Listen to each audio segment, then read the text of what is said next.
السلام علیکم۔ آج کی ویڈیو ماں سے متعلق ہے۔ دوستو، اس سے پہلے اگر آپ نے میرا چینل کو سبسکرائب نہیں کیا ہے تو سبسکرائب کر لیں اور بیل نوٹیفیکیشن کو آن کر دیں تاکہ آنے والی تمام ویڈیو آپ تک پہنچ سکے۔ ماں کا قرض۔ ایک بیٹا پڑھ لکھ کر بہت بڑا آدمی بن گیا۔ والد کی وفات کے بعد ماں نے ہر طرح کا کام کر کے اسے اس قابل بنا دیا تھا۔ شادی کے بعد بیوی کو ماں سے شکایت رہنے لگی کہ وہ ان کے اسٹیٹس میں فٹ نہیں ہے۔ لوگوں کو بتانے میں انہیں حجاب ہوتا کہ یہ ان پڑھ ان کی ماں یعنی میری ساس ہے۔ بات بڑھنے پر بیٹے نے ایک دن ماں سے کہا، ماں، میں چاہتا ہوں کہ میں اب اس قابل ہو گیا ہوں کہ کوئی بھی قرض ادا کر سکتا ہوں۔ میں اور تم دونوں خوش رہیں، اس لیے آج تم مجھ پر کیے گئے اب تک کے سارے اخراجات سود سمیت ملا کر بتا دو، میں وہ ادا کر دوں گا، پھر ہم الگ الگ سکھی رہیں گے۔ ماں نے سوچ کر جواب دیا، بیٹا، حساب ذرا لمبا ہے، سوچ کر بتانا پڑے گا، مجھے تھوڑا وقت چاہیے۔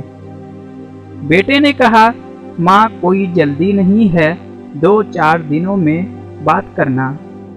رات ہوئی، سب سو گئے۔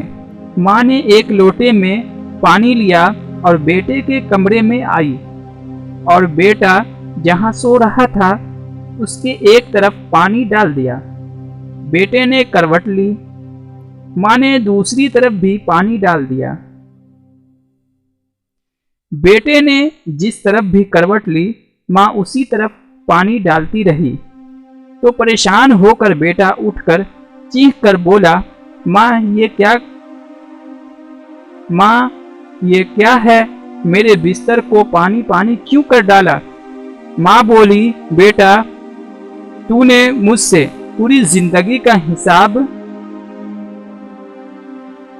بنانے کو کہا تھا، میں ابھی یہ حساب لگا رہی تھی کہ میں نے کتنی راتیں تیرے بچپن میں تیرے بستر گیلا کر دینے سے جاگتے ہوئے کاٹی ہے۔ یہ تو پہلی رات ہے اور تو ابھی سے گھبرا گیا؟ میں نے تو ابھی حساب شروع بھی نہیں کیا جسے تو ادا کر سکے۔ ماں کی اس بات سے بیٹے کے دل کو جھنجھوڑ کے رکھ دیا۔ پھر وہ رات اس نے سوچنے میں ہی گزار دی۔ شاید اسے یہ احساس ہو گیا تھا کہ ماں کا قرض کبھی نہیں اتارا جا سکتا، بے شک کبھی نہیں اتارا جا سکتا۔ اللہ پاک سب کی ماں کو سلامت رکھے، آمین۔